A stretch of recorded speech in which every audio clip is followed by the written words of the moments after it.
I am Marlon T. Bari. I'm the Infrastructure Development Specialist under the Infrastructure Component. Ako si Rachel Panya Carbon, Enterprise Development Specialist under Component 3. I am Nora Divino, the Social Preparation Specialist of Component 1.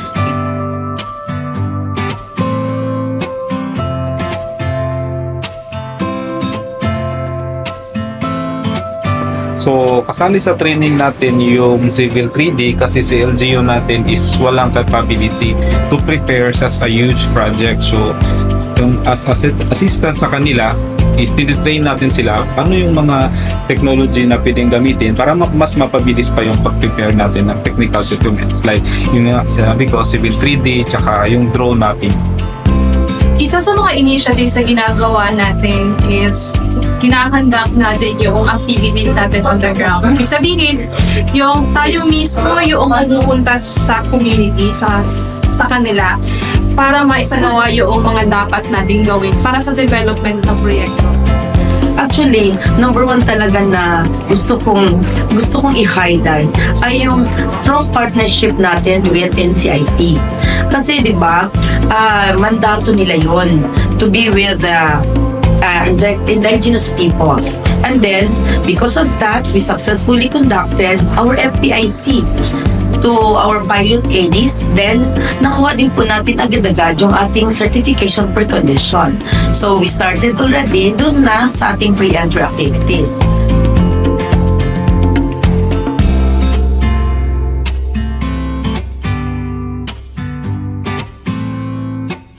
I came from the private sector, no? This is my first government employment. So, dito, pag government, yung effort mo talaga is maraming makaka-benefit. So, I think yan yung drive ng team na maibigay talaga sa ating mga IP yung kailangan nila ng mga proyekto.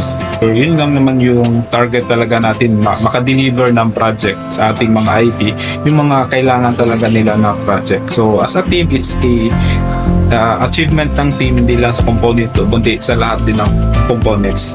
Ang iba't ibang storya ng mga sakripisyo ng ating mga IP farmers, ng ating mga volunteers, IP volunteers. Yun nga yung sinasabi ko kanina na every time pinapatawag natin sila, may pagkakataon na yung kanilang, may nawawalang income doon sa mga IP farmers natin. So ito po ay isang sakripisyo, storya ng sakripisyo na dapat nating maging source, no, maging rason kung bakit kailangan pa nating mas gawing mabuti yung ating trabaho. Actually, the team really help each other. Not only component 1, but hanggang component 4. For the MIADP team, it's really a fulfillment. Kasi naging vehicle tayo para doon sa development ng ating ancestral domain.